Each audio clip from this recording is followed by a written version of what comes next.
Assalamualaikum warahmatullahi wabarakatuh. Perkenalkan, nama saya Muhammad Rafli Wahdiana dengan NIM 12370700072 dari kelompok Volta. Alasan saya tidak masuk Matsol pada hari ini, saya memiliki acara keluarga yang tidak bisa ditinggalkan, yaitu nikahannya anak uas saya, yang dimana saya telah diberi seragam. Yang ini seragamnya ya, jadi saya harus hadir. Ini juga saya lagi di tempat yang sepi lah. Mari kita ke pembahasan. Yang pertama, mengenai kepemimpinan dalam Islam. Apa sih kepemimpinan dalam Islam? Nah, kepemimpinan dalam Islam ini adalah proses mempengaruhi kelompok orang mau bekerja dengan sungguh-sungguh untuk meraih tujuan kelompok. Kepemimpinan secara etimologi adalah khilafah, imamah, dan imarah, yang mempunyai makna daya memimpin atau kualitas seseorang memimpin, dipimpin, atau tindakan dalam memimpin. Secara terminologi, kemampuan untuk mengajak orang lain agar mencapai tujuan tertentu yang telah ditetapkan. Nah, di kepemimpinan dalam Islam ini juga penting ya, karena di dalam Islam itu pemimpin itu sangat dibutuhkan loh. Misalnya kayak kita beranjak ke zaman Rasulullah, ketika Khalifah Umar bin Khattab, Khalifah Abu Bakar, ya menjadi pemimpin dari itunya lah, dari kalangannya. Nah, itu menjadi pemimpin yang sangat fenomenal lah, sampai sekarang sangat berjasa banget. Nah, adapun syarat pemimpin dalam Islam. Yang pertama, memiliki akidah yang benar. Nah, tentu saja kita sebagai pemimpin harus mempunyai akidah yang benar, karena kalau akidah kita tidak benar, berarti anggota kita juga akan gak benar gitu kan. Kalau kita akidah yang benar, kita bisa mengajak nih, ayo kita ke jalan yang benar, jadi enggak sembarangan lah. Nah, yang kedua, memiliki ilmu pengetahuan dan wawasan yang luas. Nah, ini juga penting gitu. Pengetahuan itu sangat penting lah. Kan misal nih ya, ada yang nanya ke ketua kita, siapa sih ketuanya, misalnya si ini, wah dia mah bagus, pengetahuannya luas gitu. Nah, kan si pemimpin ini berpengetahuan luas, otomatis dia mempunyai ilmu yang banyak lah, luas banget lah pemikirannya. Nah, terus yang ketiga, memiliki akhlak yang mulia. Nah, akhlak yang mulia nih, kita juga harus memiliki akhlak yang mulia. Bagaimana kalau kita tidak memiliki akhlak yang mulia? Nah, itu pasti bakal diremehin lah, bakal jadi gimana ya, kok pemimpinnya sih itu aneh banget, akhlaknya juga aneh gitu. Kita harus minimal mulia lah tuh.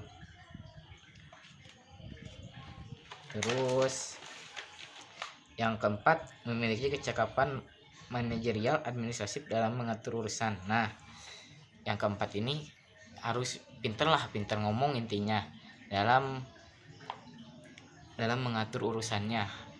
Terus kita juga harus memanage urusan kita sendiri, urusan kelompok, urusan organisasi, dan kita juga harus administratif lah itu intinya. Terus yang kelima, memiliki passion perubahan. Nah, yang kelima ini kita harus ada nih passion dalam diri kita, itu bisa merubah organisasi ini nih, tapi bukan ngerubah budayanya atau apanya. Jadi harus memiliki ya passion itulah. Misalnya kalau kita ada acara apa dan itulah. Yang keenam, memiliki keberanian untuk memutuskan. Nah, ini juga penting nih dari kepemimpinan. Jangan sampai kita setengah hati untuk menentukan keputusan kita. Nah, kalau kita setengah hati untuk menentukan keputusan kita, itu akan berdampak loh bagi organisasi yang kita pimpin. Nah, sebaiknya memilih pemimpin itu harus yang bisa mengambil keputusan lah, yang berani. Kalau tidak ada keberanian untuk mengambil keputusan, ya itu sangat tidak baik sih kalau menurut saya. Terus dan ini juga udah disinggung dari pas hari pembukaan mata solder yang di aula student center. Kepemimpinan itu adalah mempengaruhi orang, sekelompok orang yang mau bekerja dan tujuan yang sama. Udah dijelasin pas hari itu. Ya kurang lebihnya sih sama. Di dalam Islam juga sama kayak gitu, cuma di dalam Islam itu harus ada tadi juga sikap memiliki akidah yang benar, akhlak yang mulia, terus keberanian. Nah, kepemimpinan ini juga bisa berdasarkan sifat-sifat Rasulullah. Nah, yang pertama sidik, yang kan sidik itu jujur ya, jujur atau benar.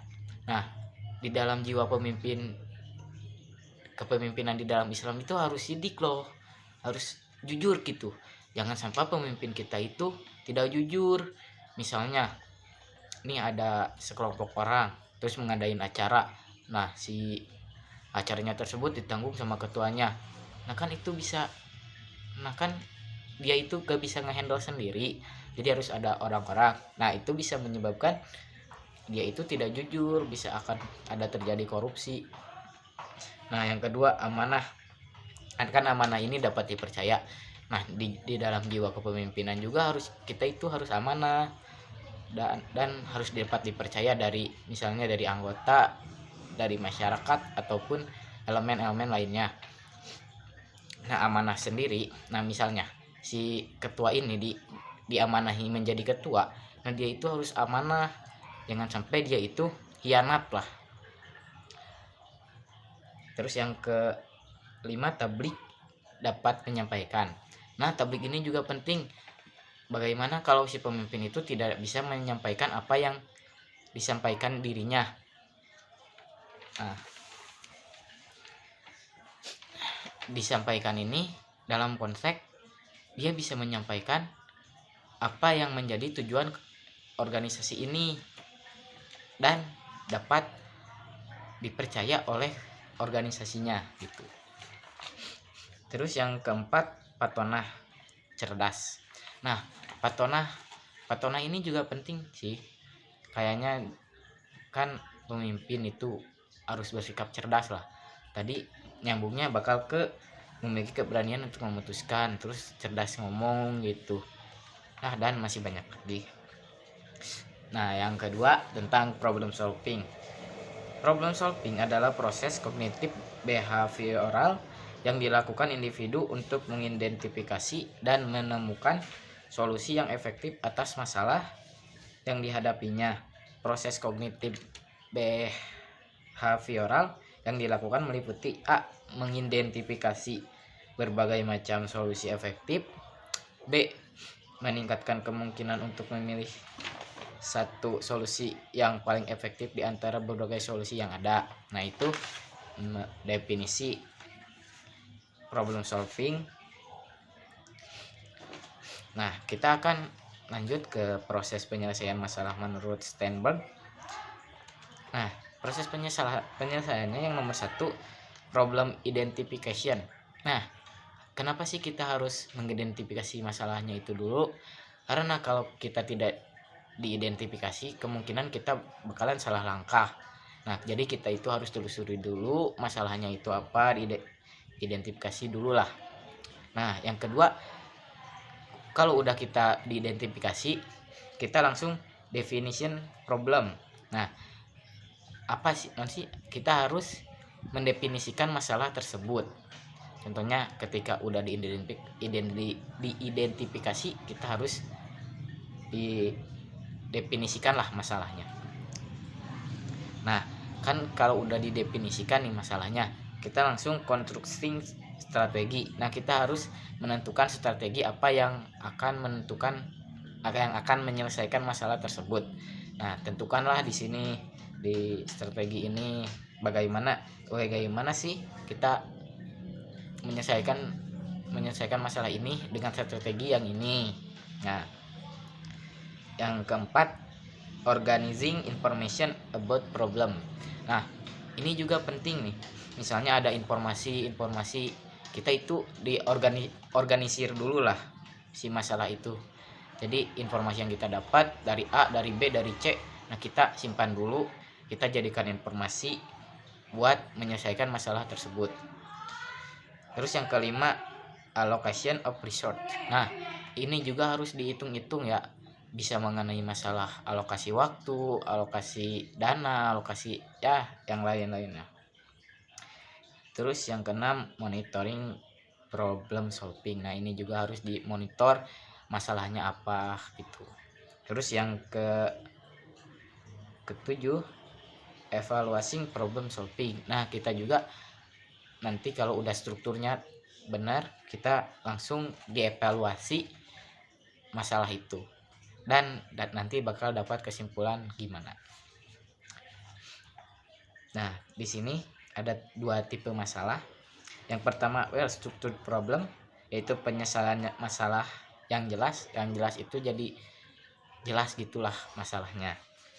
Nah, yang kedua, ill structured problem, masalah yang kurang jelas yang menyulitkan seseorang. Nah, menurut saya sih yang paling banyak yang kedua ini ya, soalnya terjadi masalah banyak lah yang menyulitkan seseorang.